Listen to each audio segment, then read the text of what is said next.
over half of the population of London now rents. People here spend twice as much as anywhere else in the country, more than 50% of their monthly wage.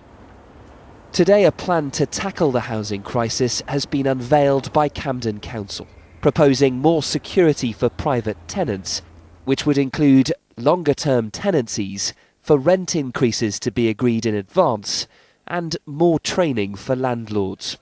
What the report did was look at international experience, and we find that, of course, it's very different, but that across Europe, we and Ireland are the only countries which haven't got some sort of stabilisation within tenancies. And I think that's a really important point.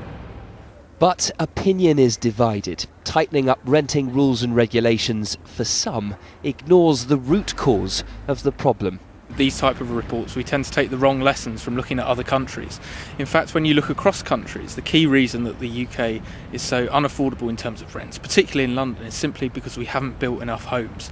Figures predict a 25-year-old single person in London who wants to buy will be 54 by the time they can afford it. As the property market has spiralled out of control, so too the cost of renting. Luke Hanrahan, ITV News. I'm joined now by Antonia Bantz from the homeless charity Shelter and Richard Lambert from the National Landlords Association. Thank you both for joining me. So, Antonia, do you feel that capping is the way forward? Well, isn't it good to see politicians at last coming forward with some ideas about how they can fix renting? Across London, 1 in 4 families rent privately, and we know that private renters pay about 40% of their income on their rents. Now, the crucial issue here is instability, not knowing if a sudden rent rise is going to mean that you have to leave your home and take your kids out of school. Yeah, but Richard, it's not something that you necessarily 100% agree with, is it? No, I mean, Antonia's right. It's good to see politicians finally grappling with the fact that there is a housing crisis. But unfortunately, they're coming back with the ideas that have failed in the past. The whole history of the 20th century shows that if you impose a cap on rent, what happens is the private rented sector contracts and contracts and contracts. And the last thing we need at the moment is a reduction in the housing supply. But surely landlords shouldn't be able to carte blanche charge exactly whatever they want and price people out of the market. No, they charge what the market can bear. And one of the things we've seen time and again across the country and in London is that where they charge too much, if people can't afford to pay that rent, then the property doesn't let, and ultimately they have to bring the price down. Is that true, though? Because in Luke's piece there, he was talking about the fact that there isn't enough houses within London. So irrespective of price, people are going to have to pay something if they want to live here. Well, anybody who rents in London knows that London renting is a high-pressure market, and it's really hard to find somewhere affordable to rent at a price you can afford in a place that you want to live. And what we've seen is a range of ideas coming forward to try and deal with the problems of instability in the private rented sector. After all, if private renting is going to be where people make their home, it's only right that people should know that they can stay there and afford the rent. That's true, but I do. Oh, did you want to say something? It isn't as unstable as Antonia suggests. Our research says that 70% of tenants haven't experienced a rise in the last 12 months. Only 30% of landlords have actually put the rents up, and of those, 60% said they did it between tenancies. Only 60% don't do it between tenancies, because once you've got a tenant in the property, if you're happy with the tenant, you want to keep them. You don't want to lose the tenant, and so it's better to accept a little less rent than you might get if you put it up to a market level, but you keep the tenant and you keep it happy. Is that your experience with people that you've worked with, that you know the prices aren't going up over the course of a year if they are a good tenant? I think what we found, and Shelter works with thousands of renters every single year, what we've found is that families are worried. They start their kids at the school in the area they're living, and they don't know whether come the next summer holidays they'll still be able to stay in that area, they'll still be able to afford the rent. The issue here is about knowing how much the rent is going to be and knowing that it can't go up by an extortionate amount that you can't afford. OK, well, Antonia and Richard, thank you so much for joining us. A reminder of our main headline in London this evening. A man arrested on suspicion of murdering the missing schoolgirl Alice Gross has been released on bail. The 14-year-old disappeared from her home in Hanwell 12 days ago. An official report into the Vauxhall helicopter crash has revealed the pilot broke the rules by flying into cloud. The pilots, Pete Barnes, and the pedestrian Matthew Wood, were both killed when the helicopter hit a crane on top of a construction site in January.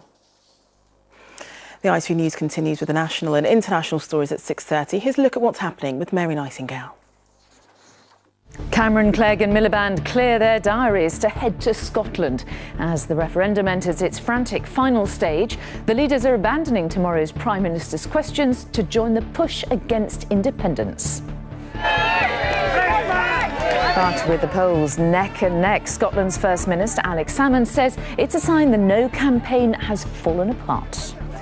The night patrols are back as a second year of badger culling gets underway in southwest England. And Harry's message to the war-wounded as they prepare to compete in his Invictus Games. We'll do John Marcos and me for that and more at 6:30. Rowing is often seen as an elitist sport, drawing up talent from public schools and Oxbridge.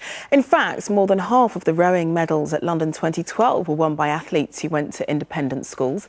But a new club in West London is trying to change that. Fulham Reach Boat Club is joining up with local state schools to give opportunities that might not have existed in the past.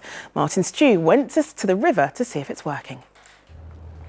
It has a reputation as a sport for the elite. The elite rowers, idolised by the public, are often public school educated. But now, amongst the private boat houses on the banks of the Thames, a new project is being launched to get children of all backgrounds onto the river. You're just going to push your arms out straight in front of you. That's it. And then we're going to slide all the way forward. Steve O'Connor was state school educated. David Fitzherbert is an old Etonian. United by a love of rowing and assisted by a £3 million grant from a local developer, they've created the Fulham Reach Boat Club. You've got the river running through London. It's incredibly beautiful, and there are very few people who do row. And my idea was, you've got lots of schools near the river which aren't rowing.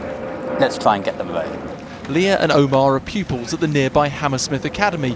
Both are sporty, but neither have rowed before. Well, I've seen it on the Olympics, but I never thought I would try it, but it's definitely a new experience for me. You get much opportunity to go rowing in the water. Most of the time it's with the row machines. I'm hoping to get, big muscles obviously, but also a better understanding. 1, 2, 3, push. It really is outside of the realm of the experience. When you start talking to them about it, they do actually, with surprise, go, "What, us? Really, in a boat?" And it's that attitude that's sort of saying it's got to be something that can become real as far as they're concerned, and it's something that they can really become involved in. This isn't about charity. The boat club aims to mix inclusion with excellence and break into the public school-dominated sport. When Redgrave started, he wasn't very good. Obviously got very good very quickly. But every child that starts on the same level. We now have the opportunity to start local children with the same equipment, if not slightly better in some cases, than a lot of the schools that are already established. So there's no reason why we can't be competing against them. And a better coach. Martin, it was a beautiful day to be by the river, and most important question of all, is this wonderful weather going to last, especially for the weekend Summer Festival? You're very excited about the weekend, aren't you? Yeah, yes. Actually, Charlene, things are looking pretty good. And it's all to do with the jet stream, which I know I've talked about before. It's this very fast-moving flow of air, or a jet of air, right up in the atmosphere. And what it does, it acts a bit like a conveyor belt, moving forward a lot of weather systems. So normally when I talk about it, it's bad news, because it's sat over the top of us, and it just brings all this heavy rain straight across the London region. If it's stuck to the south of us, we're in the much colder air from the Arctic, so that's bad news as well. The good news is, though, it's to the north of us. Brilliant. So that means we're in the slightly milder air down to the south. And that, combined with the fact we've got this high pressure, means things are nice and settled at the moment. So staying nice and mild, importantly, staying dry as well as we head towards the weekend.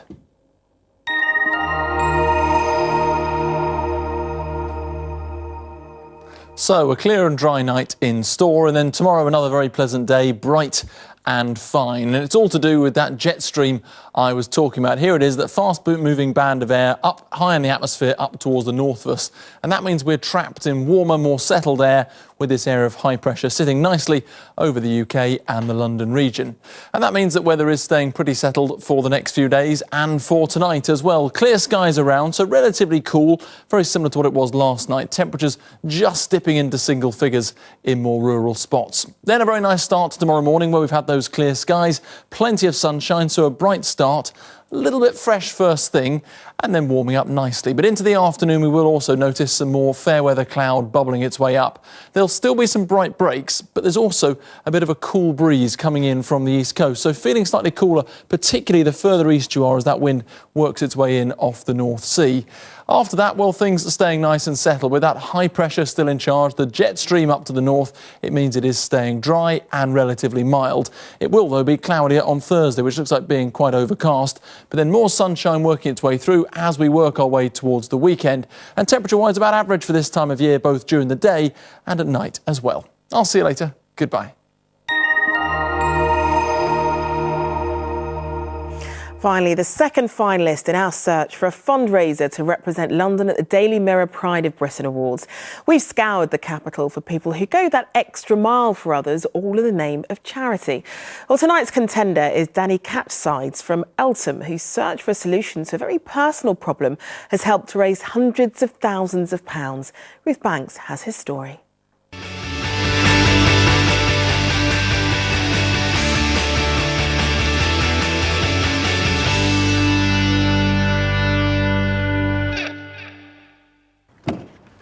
For years, Freddie Farmer has been making the journey to Oxford for physiotherapy, a 200-mile round trip from his home in Bromley to the nearest place that offers the right treatment.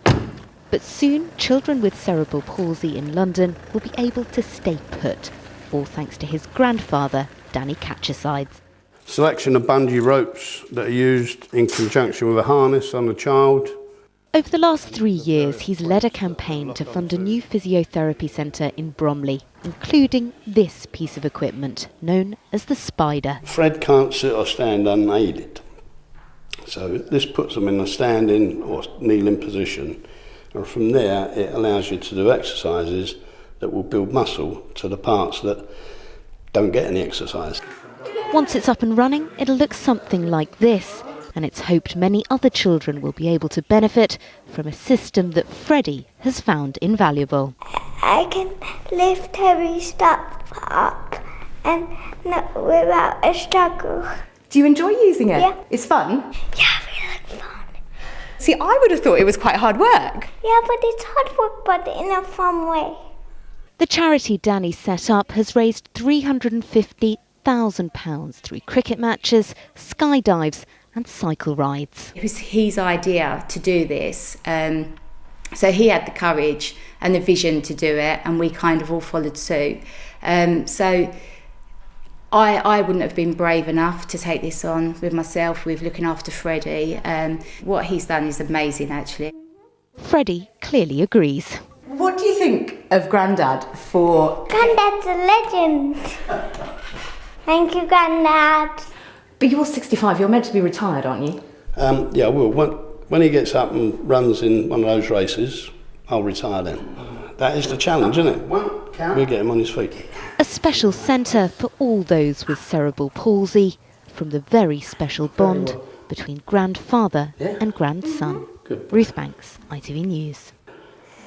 You can see last night's finalist, Sir Eric Reich's story on our website. Also on there, the capital's not short of big spenders, but how about this for extravagance? A hypersonic rocket capable of travelling at more than twice the speed of sound has been snapped up by a keen buyer at auction. And you might be surprised how much it eventually sold for. We can find out who bought it and how much they paid by going to our website, icetv.com/London. Well, that's all from the London team for now, but we're back with the latest after ITV News at 10. But do stay with us for the national and international news with Mary Nightingale and Mark Austin.